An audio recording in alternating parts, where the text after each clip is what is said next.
The Static Man. It started with a TV. I found it at a thrift store on the edge of town, an old boxy set with a cracked screen and a faded brand logo I didn't recognize. The clerk said it was from the 1980s, but it looked older, like something out of a forgotten era. It was cheap, so I bought it. At first, it didn't work. No matter how many times I fiddled with the knobs or adjusted the antenna, all I got was static. But then, late one night, it turned on by itself. The screen flickered to life, filled with grainy black and white footage of a forest. The camera was shaky, like it was being carried by someone running. There was no sound, just the hiss of static. I watched, transfixed as the camera panned to a clearing. That's when I saw him.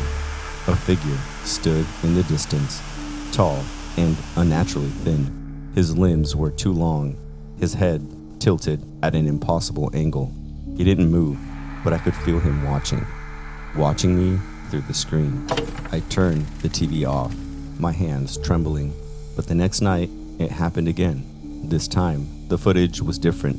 The camera was inside a house that looked eerily familiar. The walls, the furniture, the layout. It was my house. The camera moved slowly, as if someone was walking through the rooms. And then I saw him again. The tall figure was standing in the corner of my living room, his face obscured by static. I unplugged the TV and shoved it into the closet, but that night I heard it, the static. It was faint, but it was there, a low, persistent hiss, coming from the closet. I tried to ignore it, but it grew louder, more insistent. I opened the closet door, and the TV was on, the screen filled with the same grainy footage. This time, the camera was in my bedroom. I could see myself on the screen, sitting on the edge of the bed, staring at the TV in the closet. The figure was behind me, his long fingers reaching toward my shoulder.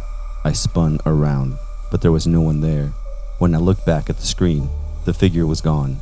The camera panned to the closet, and I saw myself, wide-eyed and terrified, staring back at me. I smashed the TV the next morning. I took it to the dump, watched as the bulldozer crushed it into pieces. But that night, I heard it again, the static. It was coming from my phone. I picked it up, and the screen was filled with the same grainy footage. The camera was in my living room again. The figure was there, closer than ever, his face a blur of static, and then he spoke. His voice was distorted like a broken radio, but I could understand him. You can't get rid of me. I threw my phone across the room, but the static followed me. It's in my head now, a constant hiss that never stops. I see him everywhere, in the corner of my eye, in the reflection of the windows, in the shadows of my dreams. He's getting closer, and I don't know how to stop him. Until we meet again, my fellow night owls, under the cover of darkness.